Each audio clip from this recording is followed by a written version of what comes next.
Aquasource – клетъчна енергия, мигновена храна, коензим Q10. Коензим Q10 и суперхраната Aquasource водорасли в лесно усвоима форма. Ако имате затруднения при поглъщането на таблетки или капсули, то Aquasource клетъчна енергия, мигновена храна, коензим Q10 може да бъде вашето решение. Коензим Q10 е комбиниран с нашите Aquasource водорасли под формата на прах, който се усвоява под езика. Това може да бъде много ефикасно средство за осигуряване на хранителни вещества.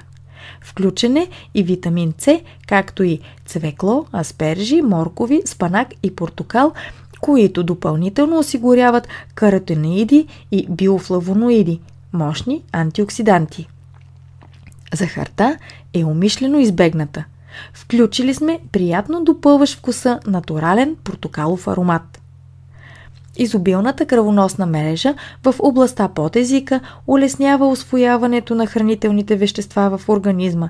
Поради ниската киселинност в устната кухина, абсорбирането е изключително бързо и с минимално участие на ензими. За всеки, който има проблеми с поглъщането на таблетки или капсули, Aquasource клетъчна енергия, мигновена храна, коензим Q10 предлага бързо и лесно решение. Основни предимства: под формата на мигновена храна, което означава оптимално усвояване. Добра липидна разтворимост, балансирано pH, лесно за поглъщане финни частици. Естествено добит, несинтетичен коензим Q10. Натурален портокалов аромат. Допринася за намаляване на чувството за отпадналост и умора. Повишена енергия и жизненост. Подпомага нормалната функция на нервната и имунната системи.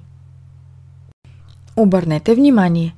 Продуктът Aquasource клетъчна енергия, мигновена храна, коензим Q10 има здравни твърдения, одобрени от Европейския орган за безопасност на храните. Те са: витамин С допринася за намаляване на чувството за отпадналост и умора, а също и за нормалното функциониране на нервната и имунната системи. Витамин С за образуването на колаген за костите, хрущяла и кожата. Витамин С за освобождаване на енергия в организма. Продуктът не съдържа алергени според регламент ЕС 1169 от 2011 година за предоставяне на информация за храните на потребителите.